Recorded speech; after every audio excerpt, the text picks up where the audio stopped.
just in, sick new Obama scandal discovered, what he did is evil.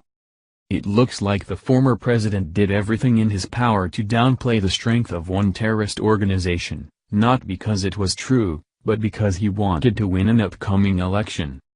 Former President Barack Obama exaggerated the impact of Osama bin Laden's death to score political points for his upcoming campaigns, rather than tell the truth about the strength of al-Qaeda's forces, according to the Daily Caller. Think back to when bin Laden was killed. It was 2011, it was right before a major campaign season.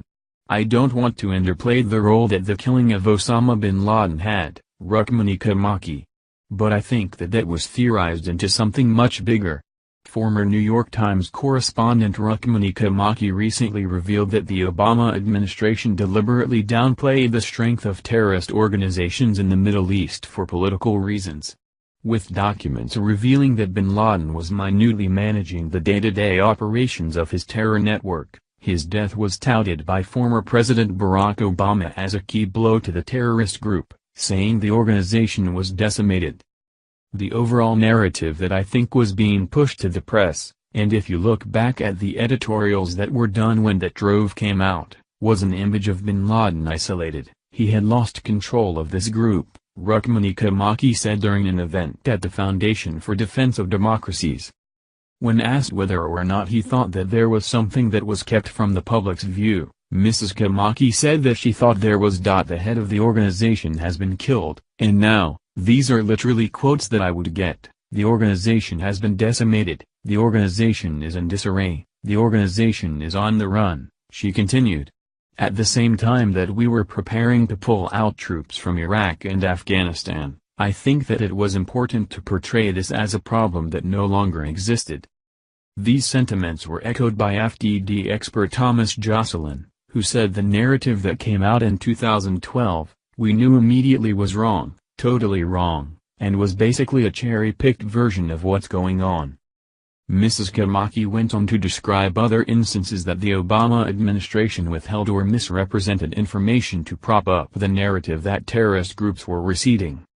When covering West Africa in 2011, she was told by government officials that al-Qaeda in the Islamic Maghreb, AQIM, which had taken over the northern half of Mali, was actually not really connected to al-Qaeda.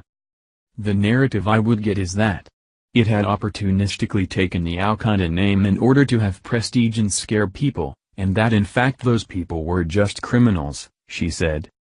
However, in 2013 after Akim had been cleared from the area, Mrs. Kamaki discovered evidence that central al-Qaeda commanders were in reality micromanaging the Malians who the Obama administration said had no connections with the terrorist group.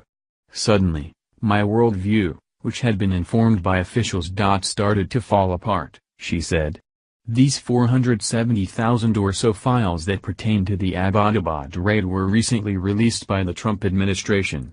In contrast, the Obama administration only released a few hundred of these documents, despite their importance to the public. The supposedly most transparent government in history, the Obama administration, seems to be quite different in reality, as hiding this information from the American people for political purposes is unacceptable.